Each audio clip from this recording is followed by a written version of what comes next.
Oh man, are you guys in for a good time today?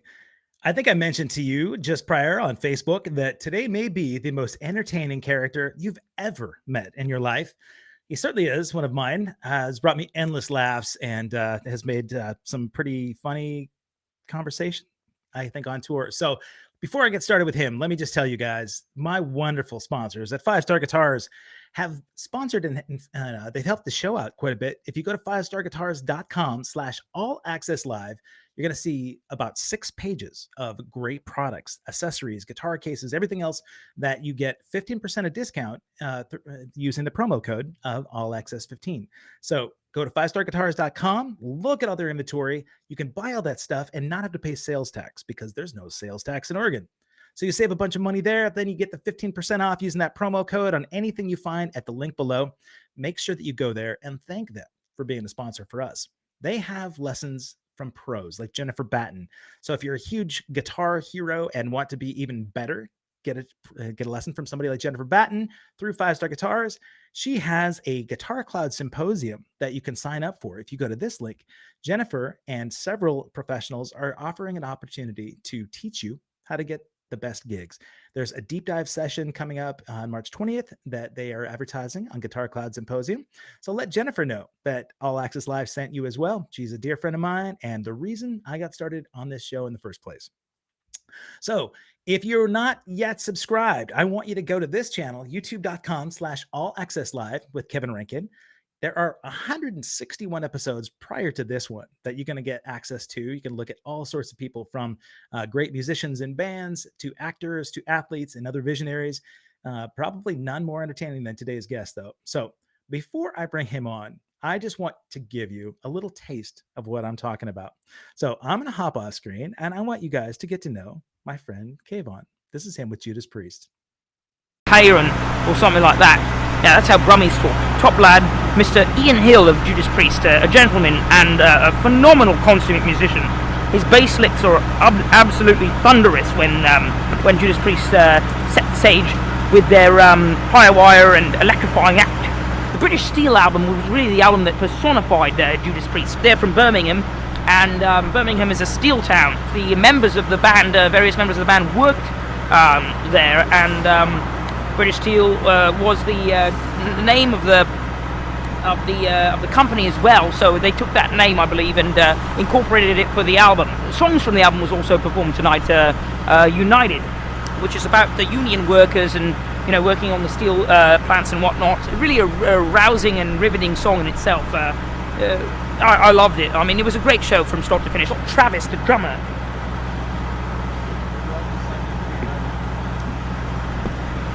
Tall fellow too. Why are they filming you? I've got a web channel called Kayvon TV. Your what? My web channel called Kayvon TV. KK Downing was also on Kayvon TV. There's a clip up on the internet of it. Oh yeah? If you log on to Kayvon TV. Where are you from? Germany? No, England. France? Just kidding, dude. I know you're Scott Travis, ladies and gentlemen. Oh, Mr. Travis, should do a promo for Kayvon TV? K1 TV? Kayvon TV. Just say hi. I'm Scott Travis of Judas Priest. Avon TV? Avon? Yeah, yes. Avon. Hey, Scott Travis for Avon TV. Kayvon TV.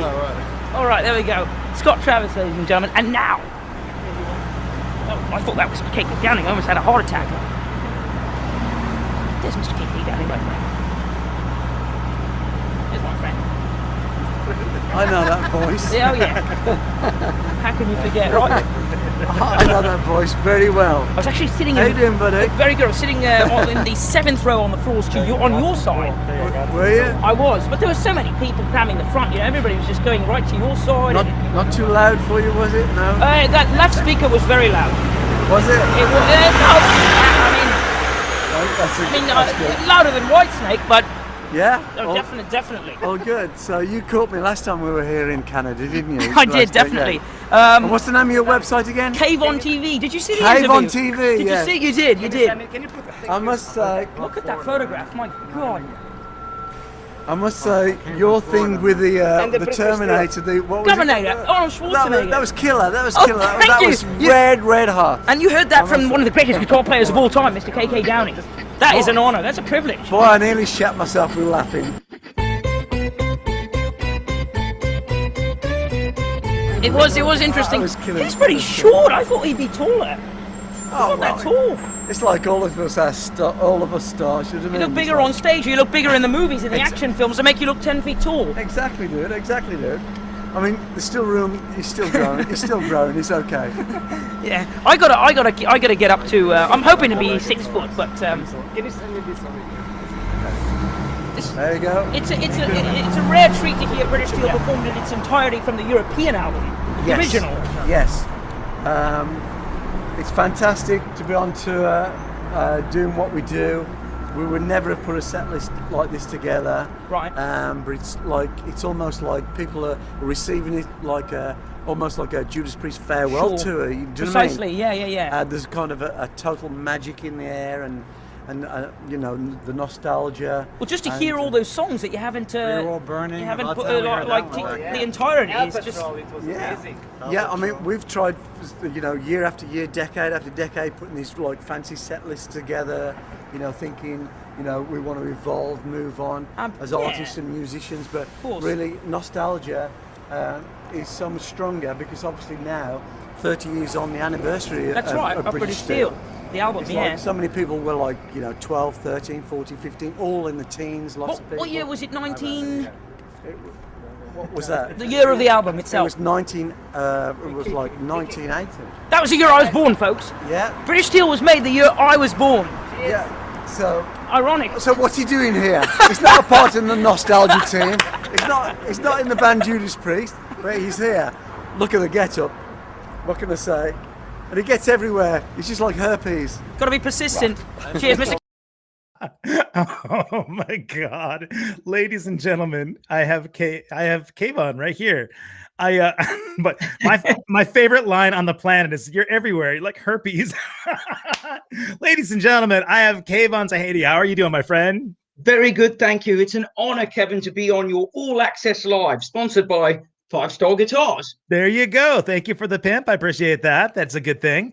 I love that you have the shirt. I don't know that I've ever seen you without that sweater, right? So this is what you're known for, correct?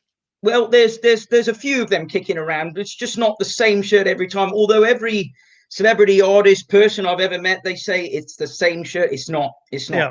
There's a few hybrids. Okay, so tell me the difference between that and the other ones that you wear. Are there different eras? There's just, you know, there's this one which has got sort of a I suppose like a hybrid collar, which is like white on the back. Okay. It's got the blue on the front, so it meshes in, as you can see. And then, of course, the other one's just a white collar. It's precisely the same shirt. In fact, I sent you a few pics of me actually holding up the two different variants of the shirt. Oh, that's right, you did. I thought just to show me that you've actually washed, and it's not just the same one that's never been washed. Oh, I'm looking online for them all the time, mate. But it's become sort of like a sort of a outstanding characteristic of mine, a trademark, if you will. The sort of the international man of mystery. You know, everybody has a suit. Well, this is, you know, kind of my badge of honor, my suit. You know, and I wear it everywhere I go, and everybody knows me from the shirt. You can't miss me in it, right? It's like sort of a bullseye. We can't miss you anyway, right? But no, you know, I'm also representing Sousa, the shirt here. We have our friend Ed Sousa. There you go, my mate Ed's a wonderful chap. Yes, I know. That's the funny thing. You might want to tell the story of how you and I first met, if you want to go back to the beginning in that. Why don't you tell us the first story? Do you remember? I can't vaguely remember if it was a gig here at the legendary Massey Hall here in Toronto, Canada. That's right. Or it was at the Indian Motorcycle Club, which was, you know, it's a shame it's gone now, on King Street West in the entertainment district of Toronto. And when I first met you, Kevin, I thought for some odd reason, Bill, you know, said, he did the introductions, of course, and I thought, is this guy Canadian? You know, Rankin's a pretty common name across Canada. It's a very common, you know, a lot of people have it. And I just thought coast to coast here, and I thought he could be Canadian. But then all of a sudden, you know, when I heard you talk and all this, and you're talking about American football and this and that, I go, well, wait a minute, there's a bit of a twang there. It's not quite a twang. It is definitely sort of maybe West Coast, maybe Midwest. You know, sort of. I had no idea you were. It was later on I found out, only in the most recent couple of years, that you come from Montana, big sky country, and and that your dad's a well-known artist and over there and that's how you cut your teeth. Started out your music career and that, and really sort of earned your keep and became who you are. And look at you now, mate. You've got your own. You've inspired me, out of pure boredom in this epidemic or pandemic or whatever you want to call it, to sort of host my own show. And that now, normally I'm the one asking the questions, but the shoe's on the other foot. And I told all my mates everywhere, all my friends, I couldn't even begin to tell them how nervous I was about this sort of thing. What? Are you kidding me? I don't know. I'm normally one on camera asking the questions and not even letting the person get a word in edgeways. And now it's you. So. But I don't think anything's going to change. Actually, I think that's exactly how it's going to be here. No, Kayvon, let me tell you, you're right. Massey Hall was the first one. That was my first international gig with Animotion, which was amazing. Right. 2002, historic Massey Hall. It was a beautiful charity event put on for Camp Trillium, the kids' cancer camp. And it was hosted by somebody who is nefarious now, and not one of Canada's most prized heroes. But he introduced me to a lot of wonderful people in Canada. And he was a wonderful chap, by the way. He really loved me, my enthusiasm, get me into the gigs, on the guest list, backstage passes, everything. That's what a real true promoter should be, really. Reward those fans, super fan. I earned the moniker super fan. He just called me super fan. I mean, it just became a thing. It's not even Kayvon anymore. It's just super fan wherever I go. And there's other super fans. I just don't know why. For some reason, it led to some really serendipitous sort of things. And no, he was a great chap. I never had any issues, and I thought he was wonderful. He promoted. I remember one time he promoted this big outdoor football stadium in Hamilton, Ivor Stadium, that's sadly no longer there anymore, where the Hamilton Tiger Cats of the Canadian Football League, the oldest fake football, gridiron football league in North America, if not the world. Right. An outdoor ice hockey game, I think it was, or something, in the dead of winter, like something, and for the same charity. And then, of course, there was the gig at the Mississauga Living Arts Centre, where I got to meet Bill's brother, Tad, that was the only time I met him. He was playing bass, and got him to sign my Strange Behaviour album, and which, by the way, I'm still missing Charles and Jim on, but those memories of you in the beginning with Bill, it just, I look back on that and I go, blimey, the time just right at the door, just flies. It sure has. Yeah, it's been almost 20 years. Yeah, absolutely. Here's one thing I thought about during the pandemic. I started doing this show as an accident, right? I did it because I knew that I wanted to commiserate with my bandmates. We knew that we had this time off, and it was an opportunity for us to talk about what we're not doing, what we're missing, and maybe some things that we took for granted. Right. And it's been great, right? It's cathartic to talk to friends and people here on tour. I realized how difficult this last year has had to have been for you, right? So we talk about being a super fan. There wasn't a show that we could go to in Canada that you weren't there, whether it was a gig that we were playing or another show that I'd see, unless you were off hanging out with Culture Club in New York City or something like that. So what is the origin of this Kayvon super fanaticism?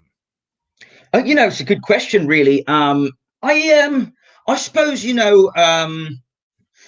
I'd always sort of been passionate about my, about certain aspects, whether it was school, whether it was, activities I did, hobbies.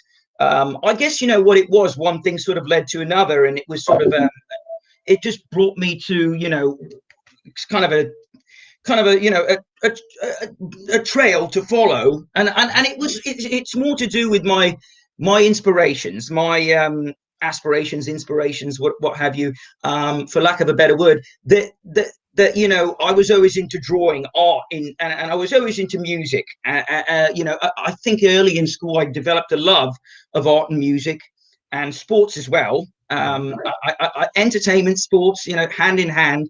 And I think that kind of was, I had sort of thought, I want to be a musician, or I want to be an artist, or I want to be an actor, or I want to, this and that. But I'm one of these people who, I can't settle on just one thing. There's always so much going on with me that not to say I'm completely conflicted, because you could probably say that, but I just have a deep appreciation and enthusiasm and passion for things like sports, for things like music.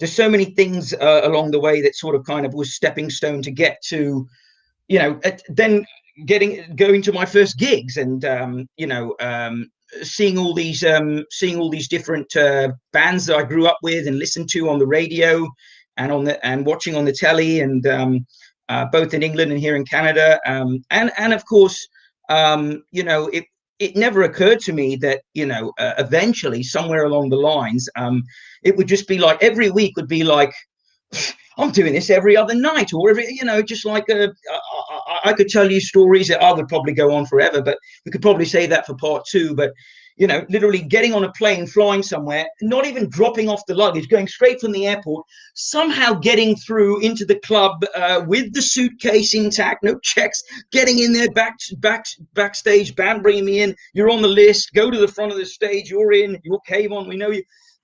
And, I always say, sometimes it has to start with someone or something. With music, I've got to say, I would like to say it's Bill Wadhams. It actually wasn't Bill. It was Dave Wakeling from General Public in the Beat. And how I discovered Dave's music was the other way around. It wasn't with his first band, the Beat. It was through General Public. Right. So I actually have one of his ex-bandmates, I think, watching from the Black Country. So Mickey, if you're watching, I'm sending a big shout out to you. One of my heroes. There's so many heroes of mine, I can't even count on the fingertips. That's why, Kevin, sometimes when someone asks me, who's your favorite band, who's your favorite sport athlete or something, I can't just settle on one. Right, and I don't want to think of you say a flock of seagulls, an American football team, Seattle Seahawks. That's what you answer, right? No, sorry. I'm sorry. In an ideal world, sure. But no, I always said to myself, in my life, in this sense, all roads lead to Dave Wakeling, not to Rome, to Dave Wakeling. Yeah. Absolute hero of mine. And I'm really sad that Roger, who I got to meet, Dave opened doors. People like Bill, Dave always accepted me. Someone like me, some people just don't get it. They don't, you can attest to this, I'm sure. They just don't quite, where is this, this guy's all over the place. Yeah, what is that? Where do you think that people get that?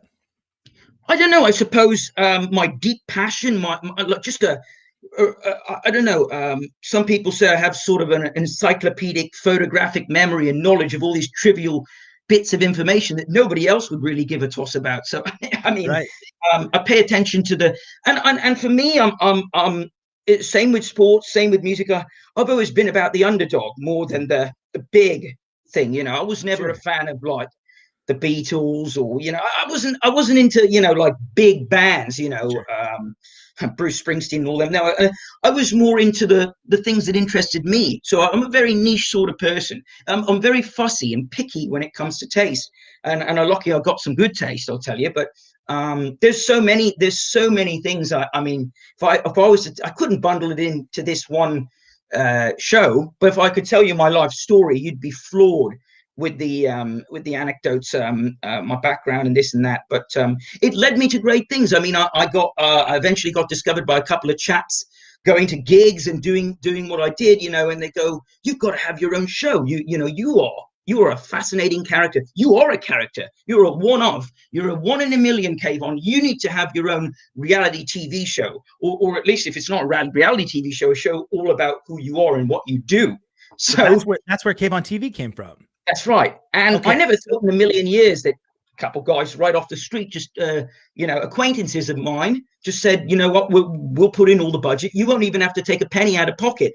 We'll do everything for you, the production work, the camera work. I don't even know. I couldn't even get this thing to start, this streaming thing when we logged on, and I had to rely on you. So having them in place and just saying, we'll put the money in, you just be yourself, be Kayvon, and do what you do, and wind you up and let you go.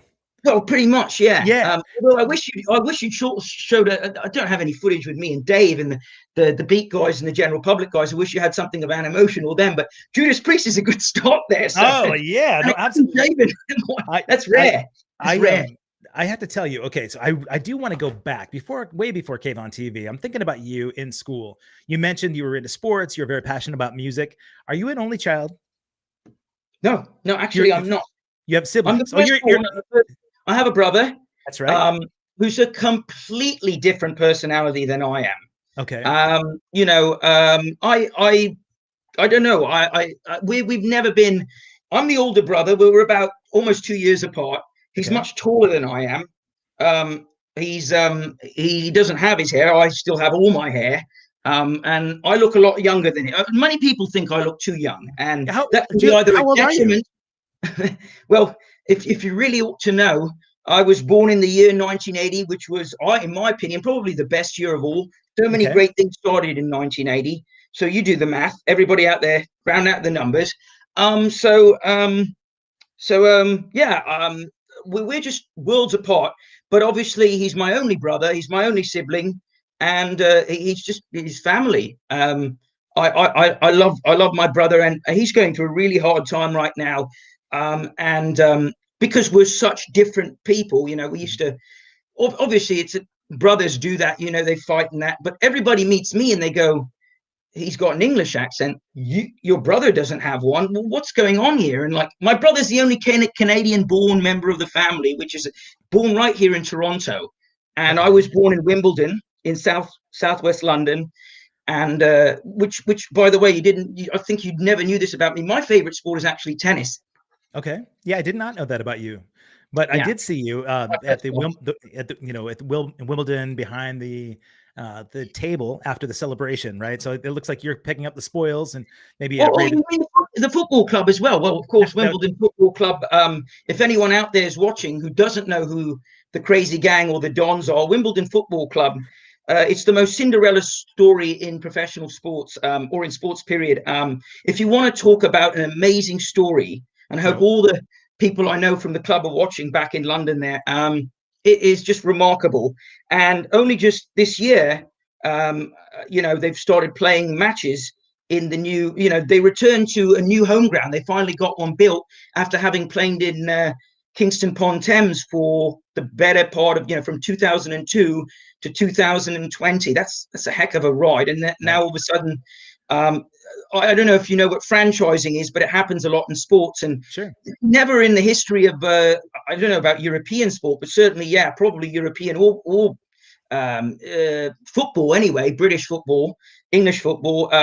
They were corrupt ownership in that they folded the club, and they went bankrupt. They ripped them out of the heart of the community. In the last several years, they were playing out of Crystal Palace's ground at Selhurst Park. And, you know, just one of those heart-wrenching stories. I'm getting emotional talking about it because I love my Don so much. That's so beautiful.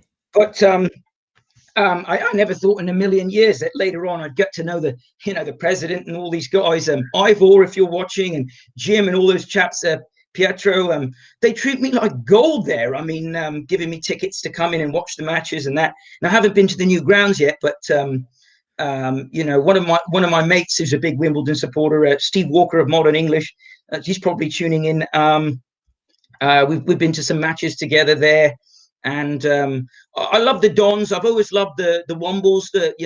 Everything about Wimbledon. I think it all started there. But then, you know, when I met Dave Wakeling, I think I had a new appreciation for Birmingham, England, not Alabama. But so Brummies became like a thing, and because of Dave, I got to Birmingham somehow and got to meet, you know, his original bandmates from both the Beat and from General Public. And, you know, there's so many other things I could tell you of all these people I've worshipped or idolized or whatever you want to call it, been a sycophant of for years and years, obsessed with in some ways. In some ways, I just thought when you meet them, they're the most down-to-earth sort. Not a lot, you know, a lot of musicians, you're in the business yourself. You've been doing it for so long. Once you get into the, you know, the real serious ranks of being a musician and playing on bigger arenas, stadiums, crowds, you know, you're playing with some big people, and ego plays a big part into being, whether it's a sports athlete or whether it's a musician and what have you, even in politics. It gets in the way. And I think, you meet some people that you go, blimey, they're really well known, but they're such nice people. They're genuine. They understand that their fans' appreciation of them really is a sincere sentiment. And I think, there's so many of them out there that sadly just don't see it that way. They just go through the motions, do the gig. And, if you want to meet them, if they even offer it to you, pay about, $1,500, $200, a couple £100.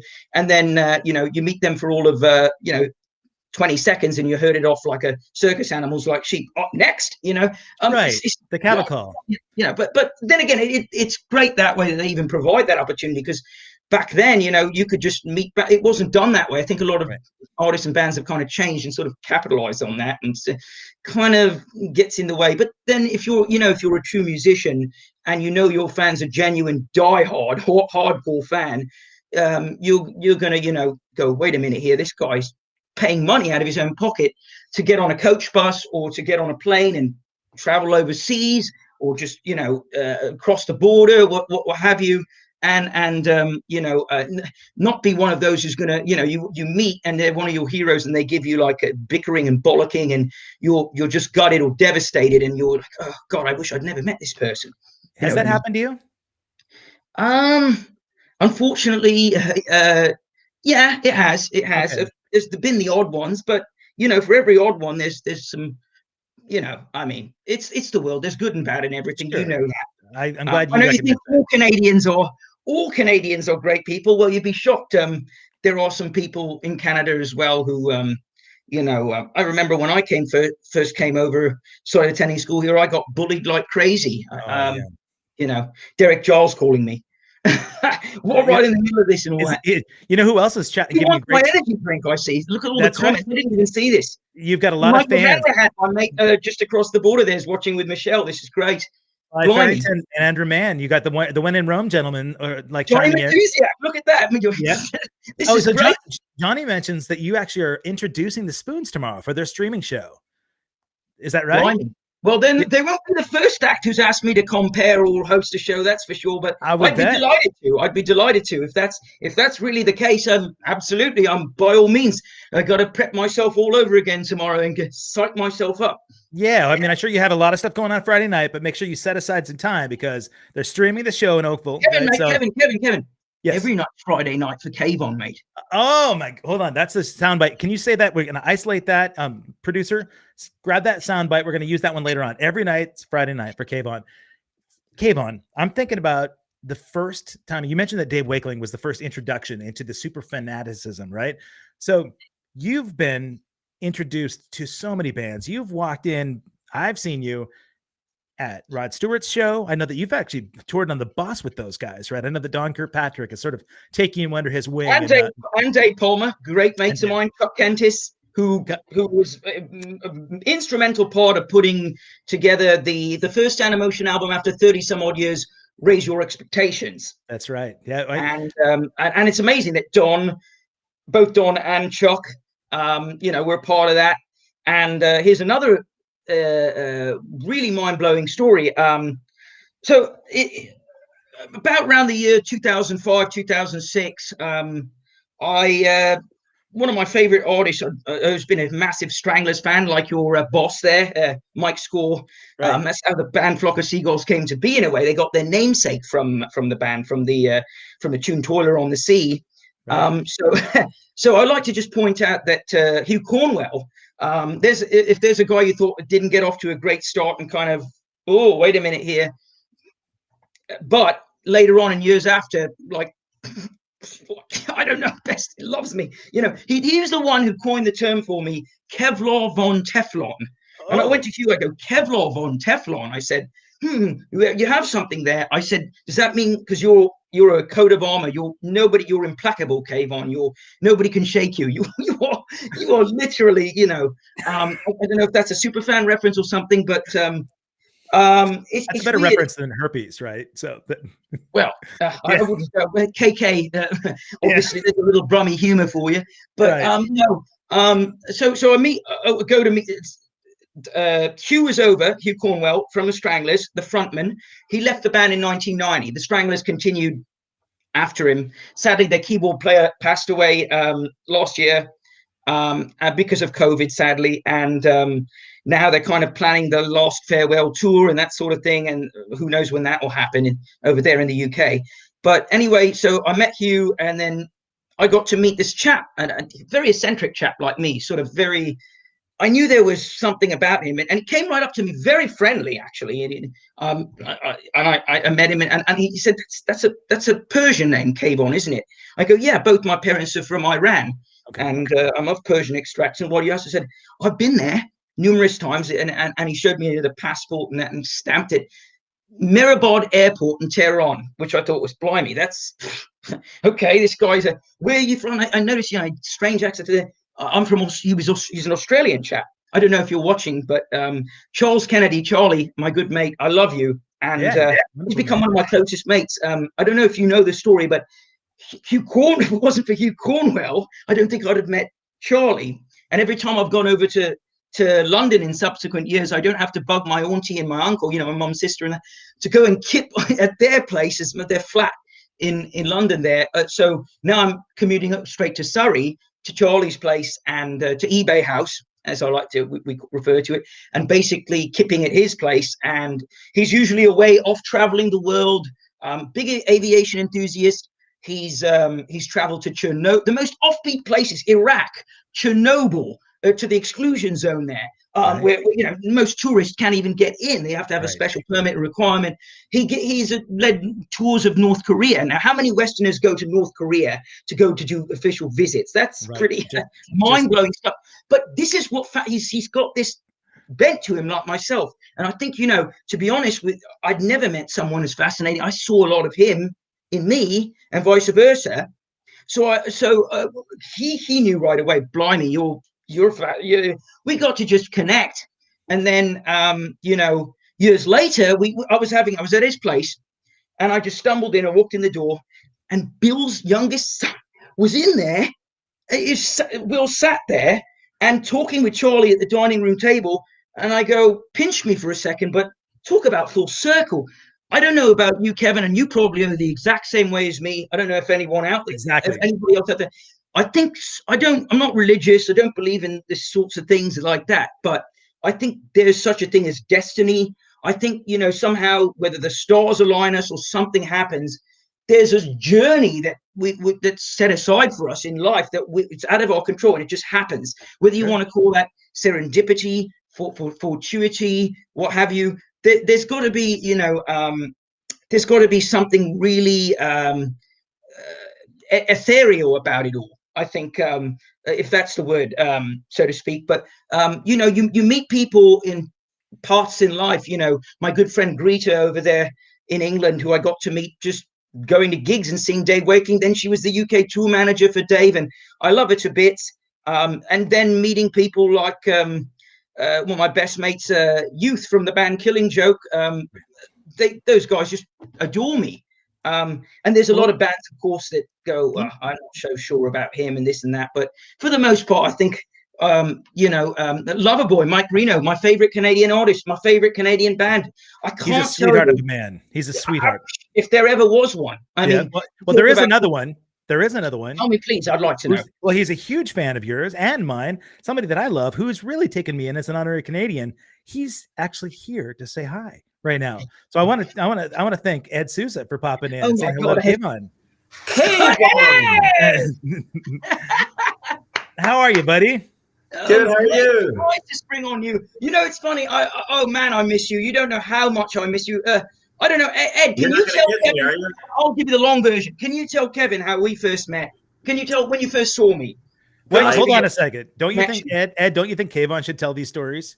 He's got a short memory because when you don't breathe, the oxygen, there's a little circulation issue. Right. I got a bone to pick with him at the end of the how did we first meet or get together? Back in 2002, at the Buffalo Convention Center. The Flock was playing, Dave Wakeling was playing, on and on and on. Never met him. Halloween, right? Fast forward that to 2009. I think it was at Art Park in Buffalo. Flock was playing, Romantics, a whole slew of bands. Kayvon's there again. Right. that was LaSalle Park, Ed. Yes, LaSalle yes. Park. Fast forward to photographic memory, mate.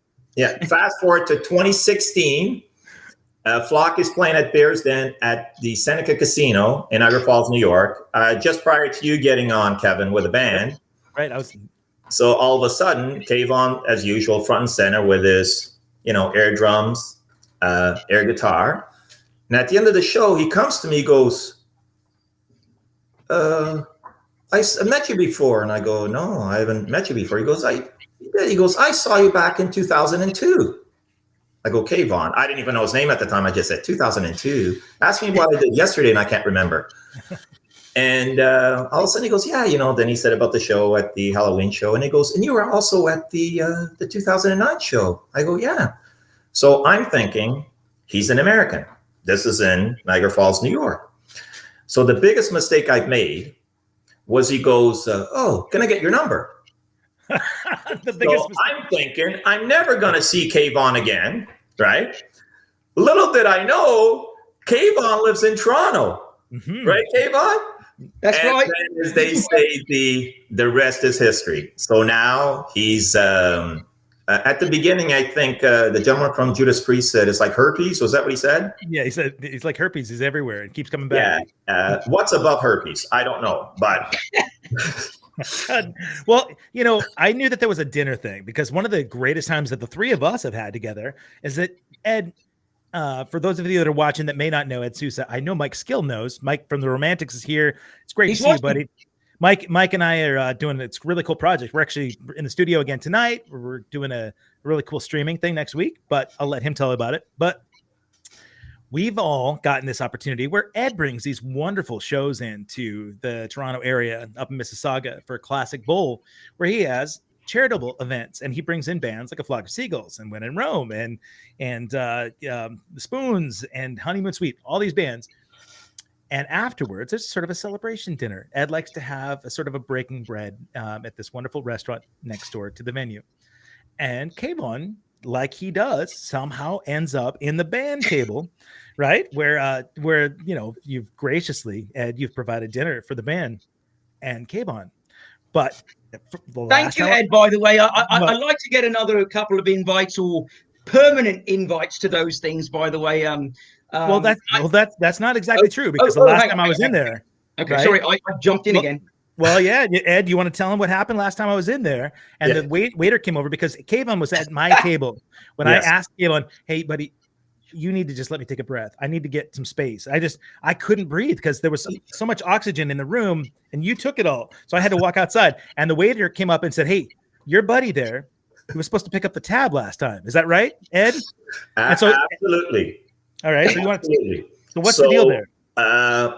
As of today, which is whatever today happens to be, who knows? March 4th. We are not permitted back at the restaurant until that outstanding bill is taken care of.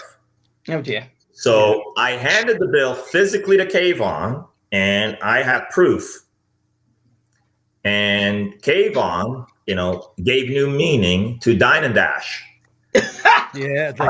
All right. So, I'm sorry to put you on the spot, Kayvon, but we've got some outstanding debt. And, the way that the Canadian-American relationship...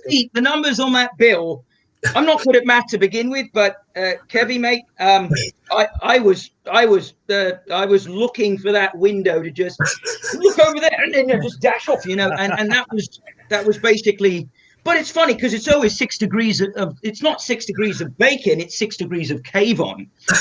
There's always he always comes back to me, doesn't it? Every connection somewhere. Everybody knows this guy. Do you know, like, who doesn't know Kayvon? And that can be, of course, a con as much as it can be a pro. All right, so let's talk about the pros then. So I usually ask my guests on the show what their legacy should be. Like, what would you want to be known for on your last breath? when you're on your dying bed and you're sort of having thoughts about your headstone, what do we want Kayvon's headstone to say? Blimey. That's not a good answer. That's a good question, actually. I know. Because I don't think about things like headstones. I'm not one of those, I'm always thinking of in the now or the past, not the what's gonna. But you can table it. You can think about it for a minute. You want to do that? I super fan. What can you put really? Don't sit on my seat. That's what you can put down. Don't sit on my seat. Well, somebody's just thinking dollars and cents here, or but honestly, Ed, there you go, Michael Hanrahan. Ed has a heart of gold. I wish you'd think I had a heart of gold. But no, to be honest with you, if I hadn't have met Ed, there's another person I absolutely admire and love. He's a great mate of mine. I mean, the last time I talked to him, he says, Kayvon, I'll call you back in 15 minutes. 15 minutes has turned into all the time from then right till now. So how do we go from like last year into this year? And 3 or 4 months removed, and I haven't heard from Mr. Ed Souza. So that's COVID time, though. COVID you can blame everything on COVID, right? I'm just hoping, he's got my front row seat reserved at all the future, intimate and interactive rock and ball sessions at the Great Classic Ball in Mississauga. Great promo thrown in, and but I just can't get over the fact that you two follow the American football. Apart from the kicking game, the special teams, I think you call it special teams. Sorry, Kayvon. And the rest of it is just basically rugby with armor. What else is it really? That's the first thing I've ever heard you complain about, Kayvon. Let's go back to superfan stuff again.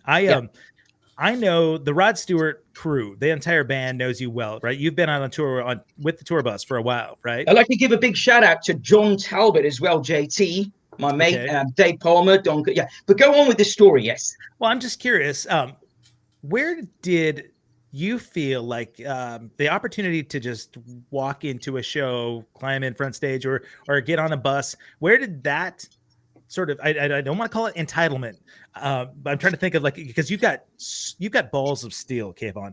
Like, really, I mean, there's no fear, right? So is that part of the mystique? Is that you just feel like, you know what, I know that they're real people, and if they get to know me as a real person, then they're going to invite me everywhere we go, right? Because I'm a fun guy to hang out with. So is that kind of the mindset? It's happened. Okay, it happens still. I mean, it's floors me. I mean, it's one of those things where you go, just come on and have a cup of tea or something, or make yourself comfortable. Be one of us. Dave Wakeling, UK tour on the tour bus. I got stuck for a place to stay one night. London was fully booked, Birmingham, wherever it was. Okay, Kayvon, that's very cheeky of you. Get your bags, put your stuff on. Lots of bags. Put your stuff on the bus. And you can sleep on the sofa. Everybody else has their bunks. Don't go there. You sleep on the safe sofa, mate. Wow. I don't want to see you. We care about you. We love you. But, I'm not going to let that happen to you. But be more responsible next time. So that's good. And there I am riding on a double decker. Sometimes, people have to have insurance to be, your band members are, right. There I am. Yeah, sneak them on. People do that sometimes. But Dave's the boss. So. Yeah. Whatever Dave says, if the other band members or anyone else says something, you can't overrate Dave. He is the man. And I can't tell you a chap like Dave Wakeling, a chap like Bill Wadhams, who've really been always welcoming me, always understood, who I am. Never wanted to see me put down or bullied, or even Derek Joles, who's watching, he said, if anybody picks on you, Kayvon, mate, I'll kick their ass. I'll give them, and Ed too, I have to say, he's a champion of mine. He really is. And I'm so lucky to live here in a place like Canada and to be able to have this, call it a life less ordinary, what have you, this luxury in a way of traveling all over and spending at my expense, or with a little help from my loving folks who love me. I have a great support network, friends and whatnot, who give me a place to stay. If I'm, there are the odd times where I struggle and I have to be, even Steve Walker. Do you need a little dosh? I'll give it to you. You don't have to pay. I trust you, mate. You're a good man. You're not a hobo or anything. But you know what I mean. I really just get so touched deeply. You look at a guy like Ed, since he's still here, I have to say this on the record.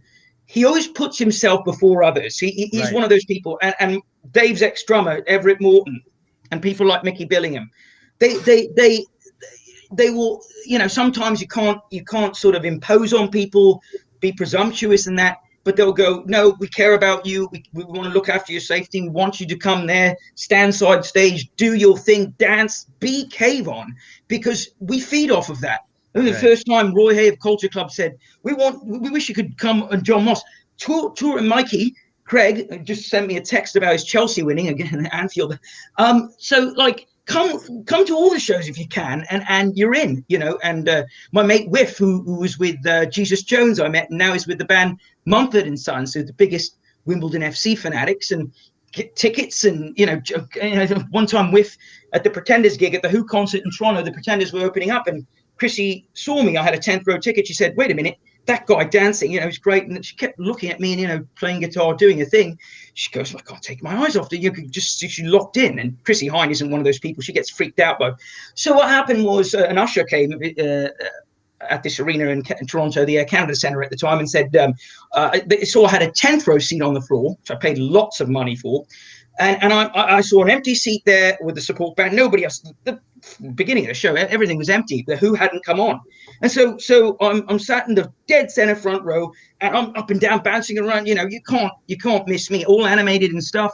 And then all of a sudden, this usher comes and you get security. You lead this guy. He's got a 10th row. He's not supposed to be here. Back to your seat. You know, you can't move and stay in there.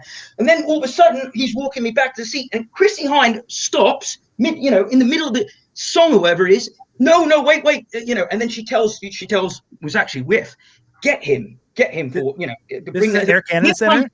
Yeah, opening for the Who. So Whiff comes up to me and he says, I think you're sorry, but it looks like you're freaking her out. Can you just, you know, take it down and go back and just sit there and do what the people say? And then all of a sudden, much to admit, he said, taps him on that he's about to go back to his position, and he's a drum tech. And then he cut for Martin Chambers. He comes back and then says, "No, mate, I misunderstood, you know, and if it was me, you know, I'd get you anyway." And of course, Whiff so has been good to me. So he brings me around the barricade, props me up, sets up a chair, side stage, right off where the side monitors are. I'm looking at, I have 35mm photographs. I popped a few. Chrissy Hine looking back at me, and me taking this disposable camera in those days, 35mm Kodak camera. Are you okay? And like, you know, this sort of thing. While she's rocking out, I mean, a rock and roll Hall of Fame band like that. And then you've got Martin Chambers just comes over in between, hands me a pair of drums and goes, I saw you air drumming. You better do this, man. Howling while he's playing. And, you know, he can sing and drum at the same. That guy's a powerhouse drummer. Marty Chambers. I had to pinch myself. And then Adam Seymour, the guitarist at the time, you know, just coming right up. I mean, just like, and then, of course, when I met the band Big Country, you know, Jamie Wait Watson. a minute, hold on. You can't finish that story. Did Martin Chambers ask you to play drums with him? No. I had the sticks. Okay. He just handed me a fresh pair, and he's watching me like winking and nodding and oh my like, God. And then the runner at that show afterwards said, when I was driving them back to the hotel after the show, they could not stop talking about you, mate. They're just non-stop. And I said, I asked Whiff, is this true? And they said, I was there. I can confirm this. I'm not pleading the fifth. You were you just, I don't know, drew the attention. You were the star of that show. They thought they weren't even. Blimey. Can we go back to Judas Priest for a second? My brain is still left back. No, I'm just kidding. Kayvon, I need another Iron Brew. Do you have a day job? A conventional one? No. Okay. That's the beauty of it. Tell me about your dream job. Like if somebody said, hey, you know what, it doesn't matter, money or whatever, but what's your, like, if you could do something to fulfill every day for you, what's your dream opportunity? Be the new host at Classic Ball. No, just interview some bands, get the official laminate like Andrew Clowarder, Kayvon. You can now do your interviews and restart your Kayvon TV this way. I've always thought there's an opportunity, there's a window. Ed, make it happen. No, that's wishful thinking for now, but Ed can make anything happen. That's so, true. But actually, somebody else asked, because you have all these connections, can you get the border open between Canada and US? I've been talking to Michael and Michelle, you know, my mates just across the border there in Niagara Falls, not Ontario, New York. And it's like, if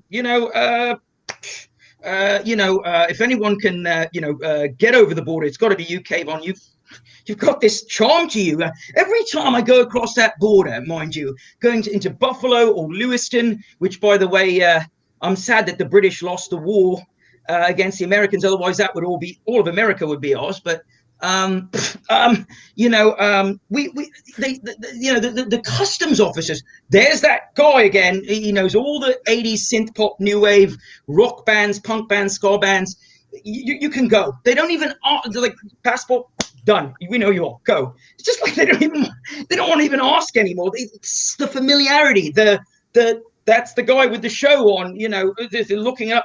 If you don't believe me, look up right now, you know, all these YouTube videos, and they just, wow. And then one time they said, you don't want any coffee because you'd be roller skating off the ceilings right now. I said, no, mate, I just want to get on that bus and get to the hotel, drop my things off, and be the first one at the gig. That's okay. So we're talking about your competitive, you know, juices flowing. So you just want to be known. You just want to be able to hit every show at, interact with the bands, be able to help promote the stuff you love. Just okay. So that's like your day would be spent. There's a window that's open there. It's been facilitated for me because I'm going to promote it. If you don't mind, I'm going to plug this. Please. I've never done any off-camera interviews before, and now for the first time, my good mate Youth from Killing Joke, big, massive producer, super producer, most prolific guy working in the last 2-3 decades, juggling that with work of being the bassist for the band Killing Joke, as well as also, you know, working with Paul McCartney on 3 of the Fireman secret albums, working with The Verve, Bittersweet Symphony, The Cult, Guns N' Roses, Chinese Democracy, Peter Murphy, Echo and the Bunnymen, Ian McCulloch. Okay. So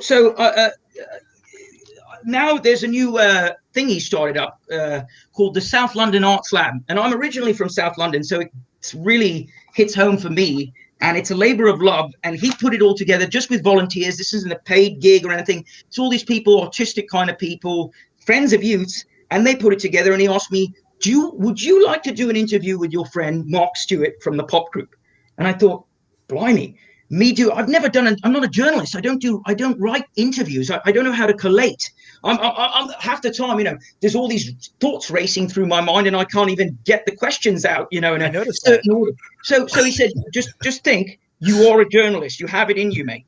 I want you to do a written piece for a new magazine I'm launching called Mu, M-U with the umlaut on top, not M-O-O. It's a KLF thing because he was part of the KLF.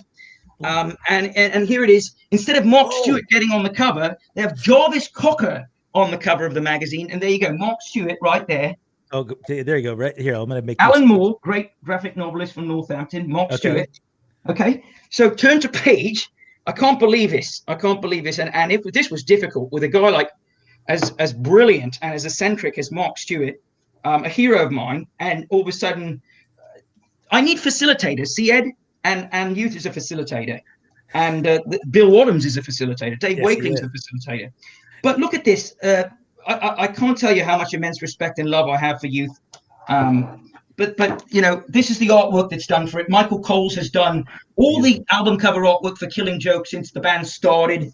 You know, a great graphic artist. Not that Bill Wadhams isn't. Look at this. My friend Charlie in Isha will appreciate this. This is it right here, page 54. Sorry, this is taking a while. And there it is, the first time ever. Oh, can you see that? This. Oh, yeah. And you've got writing. Look at that with Kayvon Sahedi. Kayvon TV. On paper, and that was quite the process. I mean, there were a lot of arguments, let me tell you, how we should do it, because instead of me answering the questions for him, he said, why don't you let me answer the question? It was just brilliant. And I love Mark and his manager, Shireen, became great friends of mine. But it like with Charlie, I never thought, when I first met Astrid in Buffalo at that LaSalle Park gig at the hotel there, I thought she was American. And then she spoke and I go, there's an English member of Animotion? Blimey, I didn't know this. I got really excited. Yeah. of course, that was the only time that I saw Don playing with you lot. And, you know, yeah, it was that gig. Ed was there, I think. I remember there's so many gnats around. Brad Elvis from the Romantics, and Mike Skill would remember this. Like, you know, Dave Schultze, my mate, he was there. I think he was just there because he's a Buffalo legend, Dave Schultz. Yes. Big shout out to him as well. And then of course, you know, fast forward. I said, Charlie, I'm a little low on cash. Do you think you can invite me? Charlie runs a record label, Invisible Hands Music. We got talking once, and he said, Animotion came up in his place, and he said, Animotion, you're an Animotion? You know Animotion? Of course I know Animotion. You're an Animotion? They're my favorite American band, for crying out, other than maybe Blondie and a few others. But and then all of a sudden he said that was the first band. You know, when I first moved from Australia, from Sydney to Surrey here to England. One of my best mates when I was growing up, we ride my bicycle to school, and I had a Sony cassette player, not a Walkman, a Sony cassette player back then.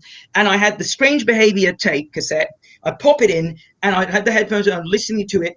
And then fast forward, you know, 25, 26 years later, and he says, I'm going to be putting out the next Animotion album on Invisible Hands Music. I'd known Charlie through Hugh Cornwell and working with artists like Hazel O'Connor and Thomas Dolby, and putting all these bands, Tangerine Dream and all this, and you know, Ladytron. You know, and so basically what happened was, do you want to come to the office and help me out with some of the radio promos? You can put the inserts together, press kits, and that, send it off to all across the UK, not Europe, the UK, just a British promo blitz for the Raise Your Expectations album. And there I am in his, he just moved at the time to a new office in Oxford Street. And Dave's manager, he wasn't there at the time, Sean Cooney, you know, over in, he told Charlie, Charlie told me, you know, I work with a guy who he rents out my office space. He knows you. And I said, how does he know me? He knows Dave Wakeling. Are you sure it's not Roger's guy? No, it's Dave's. I said, blimey. I said, well, who's this guy? Sean Cooney. We ended up meeting at a Heaven 17 gig. My friend Greta was there with Claudia Brukin and Susan Freitag of the band Propaganda opening. And then he got to know me that way. And he said, I know Kayvon well. Dave talks about him all the time. So there I am, getting these things in envelopes. And I said, Charlie, I can't take your money. You too kind. You know, you're letting me stay in that. And he gave it to me anyway. Here's 50, 60 quid. And I remember there was tears streaming down my face, because I go, this is full circle right here. This is full circle. We were literally a band like Animotion. And you know, one day I'm in there and I meet Will, you know, who I'd never met before. I'd only met Chris. You know, of course, who's the only one who looks just like Bill. And then I meet Will, and I go, man, he looks just like Kate. And then I never thought, you know, with Charlie, I would be flying to Frankfurt, Germany from London Heathrow. Charlie booking the flight for me and going, you're going to Germany, Katie, baby. You're coming on his birthday, playing keyboards with Animotion. And then I remember Bill, you know, it was just like walking in at soundcheck, and, you know, Astrid and Bill, wow, Kayvon, you know, you're here. Animotion had never done a UK or European gig, which is a real shame. You know, they shot the music video of Strange Behavior in an ex-sanatorium there in England back in the day, and done some promos on TV in Europe for these talk shows and that, but never actually played, you know, done their own 75-minute show where they get to play all this stuff, not when you're on tour with them and they get 10, 15 minutes. No, a full deep cut Animotion stuff. And I remember thinking that just the tears streaming down it, and just being absolutely Charlie up there beaming down at me. And I go, if this is what my life should be, I would live every single day with it. People like youth encouraging me to get back into it. It's not as easy, you know, when people just don't come to you and say, let me help you get your show back up on the road. Let me, you know, invest in, you know, but it just like, I have to pinch myself and think, you know, people like yourself, people like Ed, you know, even when I first met Mike, you know, with you know, the secret gig, I didn't have a ticket. The promoter said, "Here, take this Pepsi Next Generation contest thing. You're in. You're a fan. I can tell. You've sold me. Come in." He led me side door at the Opera House in Toronto, and watching Images and Vogue the Spoons. And Mike Scott. It's the first time I ever met Mike. And I can't begin to tell you how disappointed when I didn't see Ali, I didn't see Frank, I didn't see of course, you know, Reno, Paul, Yeah, but we still had Mike Score and brains behind the band in that, and I'm hoping, you know, one day another full-on reunion. I wish all bands in my world, it's wishful thinking that they could all reunite, but sometimes things like, you know how it is, Kevin. Ed knows sometimes business, friendships, money, they don't mix well. You know, it's a fact of life, really. And well, perhaps Mike just really appreciates his current band, and maybe that makes him happy enough, right? Well, let me tell you, you're doing a phenomenal job. You're filling some really big shoes, but hats off to you, mate. To Gord as well. I'm so happy. If it wasn't for Ed Souza there, hats off to him. I don't think Gord Depp would have been in Flock of Seagulls. That's because true. If you go back to that police picnic at the, I wasn't even here. It would have been a grasshopper. You were 1 year old. If that, yeah. And then literally, you know, photograph Ed shows me of the black and white spoons, flock of seagulls together with the original lineups of both bands intact. The Spoons just celebrated the 40th anniversary last year. Sadly, didn't get to tour, and there we go. Full circle, Ed. There's 6 degrees of whoever, but there's always a connection. And I think if I can connect, I connected Ed with Derek Giles and put him together with this bloke from a local football club in Mississauga that didn't do so well. But we have to help each other.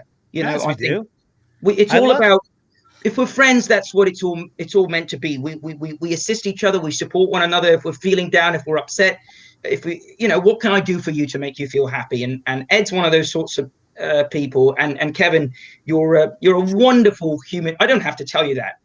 Everybody else, the writing's on the wall. It speaks for yourself. I'm just really blessed that, you know, I even get the time of day to come on here and to tell people just a fraction, a little bit about who I am. And I hope there'll be more of this to come. And but more importantly, hopefully you don't have to do this for much longer and get back out there and do what you do. Even though I've always said, you know, Ali Score was a Flock of Seagulls drummer. Kevin Rankin is he's a heavy metal drummer. and you know, I'm a heavy metal drummer. You're a heavy metal drummer. There you go. Yeah. You know what? I love the fact that you tied that up with the compassion, helping each other out. You know, that is certainly something that everybody knows Ed for. You know, one just wonderful thing that I would say as well, Kayvon, is that I've never seen you, you know, speak negatively about anyone. There have been issues in past, like some of those shows. I remember in particular that Buffalo show where, you know, particular promoter was not really kind to you. And I think it was nice that Bill sort of, you know, stood up for you there. Hero. You know, it's great when people can see that there's a genuine kindness and good spirit in someone. We all know people that are, you know, they're well-intentioned. And then we know people that are just assholes. And you're definitely not one of those. And I'm grateful that you bring so much positivity, right, to everything you come to. Yeah, buddy. I mean, you know, where would we be without Kayvon? Really, right? Kevin, real quick. I have somebody here that wants to say hi to Kayvon. Oh, here we go. Oh, look at that. It's Mike Score from a Flock of Seagulls. Yeah, buddy. Hold that guy up here. I'm going to make you larger, Ed. One second. Where are you, Scorey? There you are. There. Hey, hold that way up, Ed. There you go. Yeah. So you see it, Kayvon? Oh, there you go. For a second, I thought I saw the real. There we go. That's the hair. That's the Mike Score I know. That's right. You know, so speaking of that, they just yesterday, they started announcing new shows, and we're really hopeful that everybody can get vaccinated, that everybody can, you know, open up these borders when it's safe. And I think there's no one that we would rather see out there air drumming and bringing the positivity than Kayvon Zahedi. A lot of people that hadn't known who Kayvon was when they jumped here in the chat have been saying, wow, we need 6 more hours of Kayvon. So you can get it by going to this link right down at the bottom, youtube.com/KayvonTV official. If you got about half of the words processed like I did during this conversation, you can actually go back and watch this if you subscribe to this channel. If you go to youtube.com/allaccesslive with Kevin Rankin, hit that link. Make sure that you check out Classic Bowl. Ed Souza has done some wonderful things with shows. And I think once this thing opens up again, people are going to be chomping at the bit to become super fans just like Kayvon. I can't wait to see you again, both of you guys. Ed, Kayvon. Cheers. So great to see you here. Guys, if you want to get out there, make sure you check out Kayvon TV. tomorrow, wonderful people from the chat. I've got Clive Farrington and Andrew Mann from former members of When in Rome. Will be. I'm going to see if I can get them to do a ska version of The Promise. And before we end up, Kayvon, I just want to know one thing. I always ask every guest to tell me about a guilty pleasure. People that know Kayvon, tell me about something that they'd be surprised to know about. If they maybe say they looked at your iPod and they'd be surprised to find, or some way that you actually. How do you wind down, Kayvon? That's two questions. That's the hardest question. How do I wind down? That's a sort of an anomaly there. Blimey, run around, concerts, air drums, air guitar, air bass, the whole lot. I don't know. You meditate? That's impossible. How do I calm down? How do I wind meditate? Down? Herbal tea. I don't even drink herbal tea. That's a stumper. How do you get to sleep at night? That's what I'm curious. How do I get? Have you slept ever? My mind is constantly racing day or night. I know. I'm thinking of things. I'm thinking about things about yesterday and tomorrow and 10 years before and everything. If you come into my mind, it's like the fly.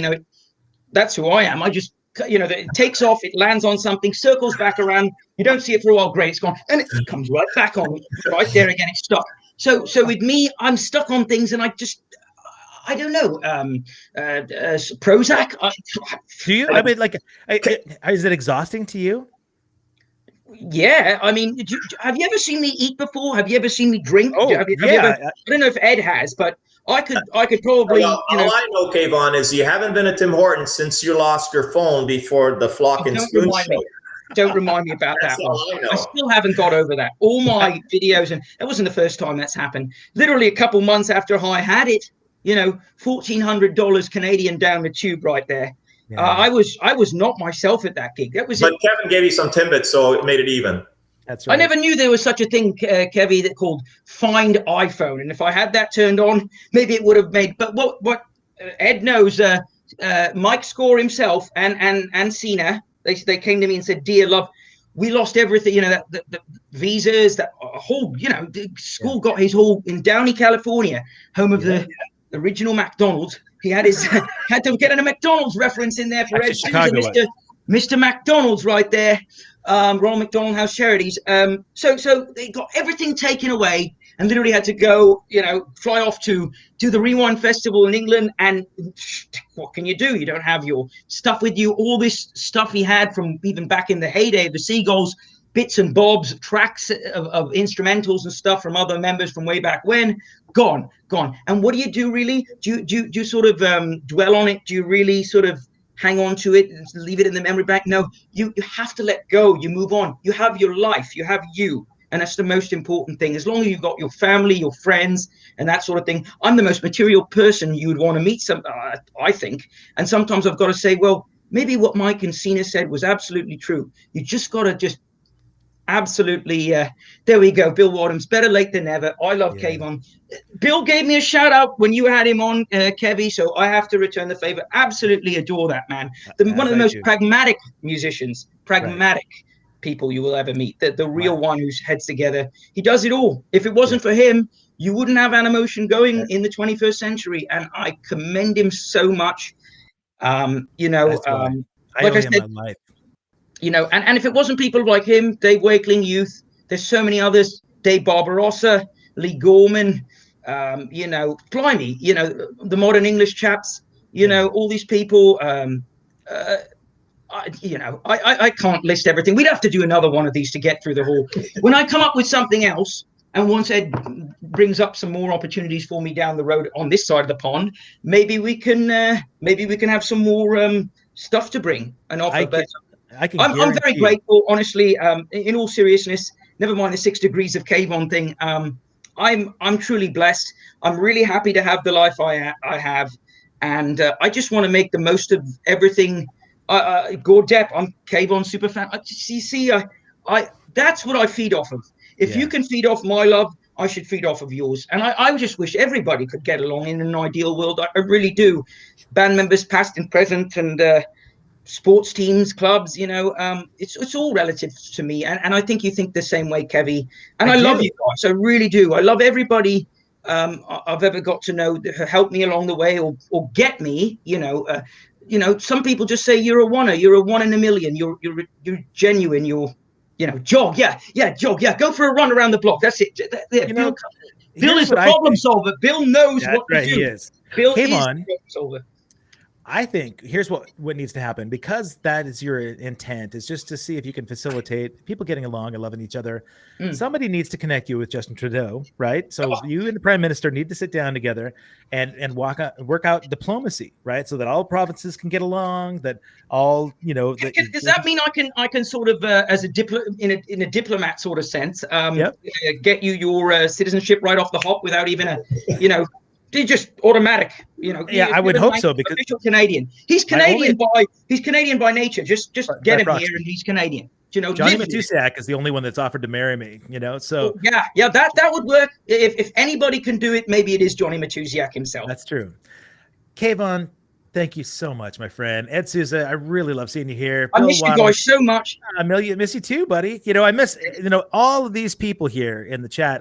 I didn't shout out Michael Hanrahan. It's great that he knows you have a bottomless stomach. This is so funny.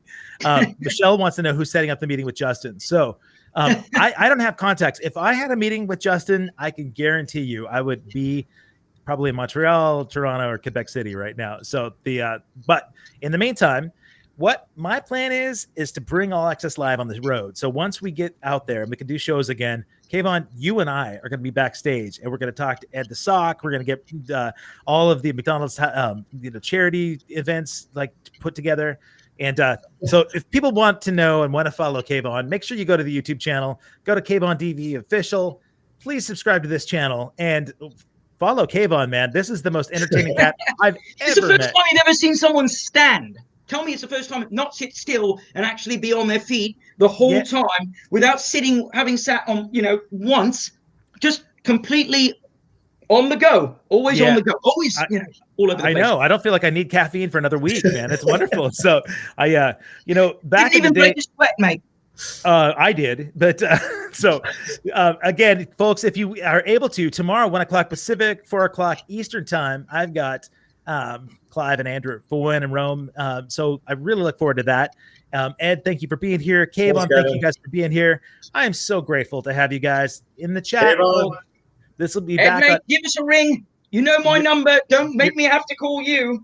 You're a star. And Megan Crockett Depp says you're a star, and she knows that, man. Bless your heart. Meg's a sweetheart. She's really is an angel. Thank you so much, Megan and Gordy. I'm chuffed to bits that all these people, I'm just trying to look at you lot and look at the comments, and they just keep on coming. Keep it going, Kev. Maybe we can get a few more before. Well, I tell you what, folks, if you do want to just come back and watch us again, you can do it. You can do it on YouTube, or you can go on my All Access Live Facebook page. You can watch a rebroadcast of that show, 7:00 Pacific, 10:00 Eastern. Ed, Kayvon, everybody in the chat, thank you guys so much for being here. I will see you tomorrow with Andrew Mann and Clive Farrington. Next week, we've got Tawny Katane. I bet she even knows Kayvon, and she'll have some things to say about experiences she's had backstage. Hey, Kayvon, have you ever met Tawny? I've met David Coverdale and Chuck Finley, so you could tell her that much. So there's a 6 degrees of, the baseball pitcher. Chuck Finley and David Coverdale. Very familiar with what happened with Chuck. Yeah. So I've not met Tawny, unfortunately. I'd love to meet her. What would you say? Anything you want me to say to Tawny for you? Tell her one of the best music videos ever. Here I go again. Kind of my life story. Wow. If you want to talk about 80s music, rock, music, MTV generation videos, that one, it's hard to top, really. Her on the sports car, wow. Okay. It's just like my word. That's what you would say to her. Okay. Yeah, my word. All right. I love it. Blimey. Yeah. Let's go guys. Sometime, Kevy. You guys are wonderful. Thank you so much for being here. Derek says you should be prime minister. So the next time we talk, if you're prime minister, we'll make this thing happen. Cheers. Thanks again for watching, everybody. Have a